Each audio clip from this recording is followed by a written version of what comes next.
বাংলাদেশের পথে প্রান্তরে ছড়িয়ে আছে হাজারো ইতিহাস। কিছু লেখা আছে বইয়ের পাতায়, আর কিছু গাথা আছে প্রকৃতির বুকে। আজ আপনাদের নিয়ে যাচ্ছি ময়মনসিংহের ত্রিশালের মুখ্যপুর ইউনিয়নে, যেখানে দাঁড়িয়ে আছে এক প্রাচীন বটগাছ, নীরবে সাক্ষী হয়ে আছে শত শত বছরের ইতিহাস নিয়ে। আপনি যদি এই ঐতিহাসিক বটগাছটিতে ঘুরতে আসতে চান, তাহলে অবশ্যই আপনাকে ঢাকা ময়মনসিংহ রোডে বগারবাজার চৌরাস্তায় নামতে হবে। তো সেখান থেকে সিএনজিতে করে আপনার শানকিবাঙ্গা বাজারে আসতে হবে। তারপর শানকিবাঙ্গা বাজার হতে আপনাকে সাপকালী গ্রামে আসতে হবে। তো এই গ্রামে রয়েছে এই পুরনো বটগাছটি। তাহলে চলুন আজকে দেখা যাক সেই ঐতিহাসিক বটগাছটি। সাপখালী গ্রামে দাঁড়িয়ে থাকা এই বটগাছটির বয়স আনুমানিক প্রায় 200 বছর।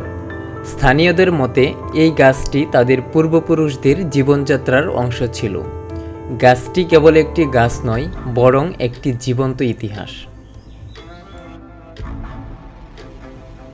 এই গাছটি এতটাই বড় যে প্রথমবার দেখা মাত্রই আপনি স্তব্ধ হয়ে যাবেন। এর বিশাল শাখা প্রশাখা চারপাশে ছড়িয়ে পড়েছে প্রায় অনেক জায়গা জুড়ে। বছরের পর বছর ধরে বাতাস, বৃষ্টি, ঝড় তুফান সবকিছুই সহ্য করে গাছটি দাঁড়িয়ে আছে। আশ্চর্যের বিষয়, কিছু শাখা ঝরে পড়ে মাটিতে গিয়ে নতুন গাছের রূপ নিয়েছে। আজকে এখানে আপনি গুনে গুনে 20 থেকে 30টা গাছ দেখতে পাবেন, কিন্তু সবই একটাই মূল গাছের অংশ।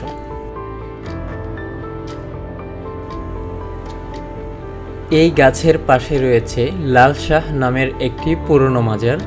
প্রতি বছর এখানে অনুষ্ঠিত হয় উরস মাহফিল।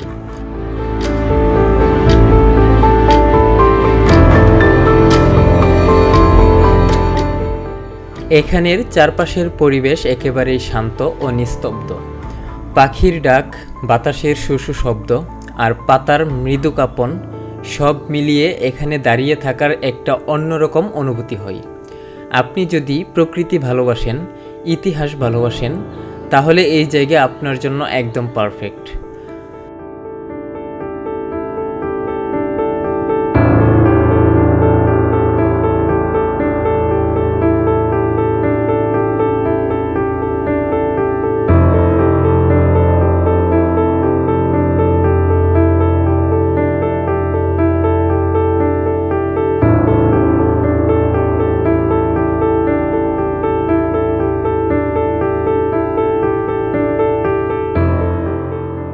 এই মুখ্যপুরের সাপকালী গ্রামটি শুধু ইতিহাস নয়, প্রকৃতির কোলে গড়ে ওঠা এক শান্তির জায়গা।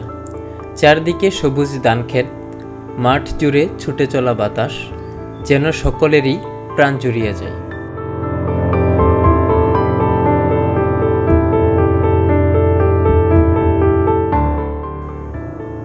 আমরা প্রতিনিয়ত খুঁজি নতুন কিছু, কিন্তু অনেক সময় পুরনো জিনিসগুলোতেই লুকিয়ে থাকে প্রকৃত সৌন্দর্য।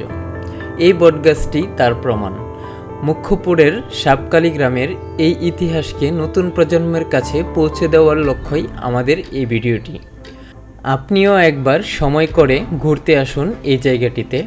দেখুন কেমন লাগে প্রকৃতির কোলে দাঁড়িয়ে থাকা এক জীবন্ত ইতিহাসকে ছুঁয়ে দেখতে। আজকে এই পর্যন্তই। পরবর্তীতে দেখা হবে নতুন কোনো জায়গায়, নতুন কোনো রূপে। সকলে ভালো থাকবেন, সুস্থ থাকবেন। আল্লাহ হাফেজ।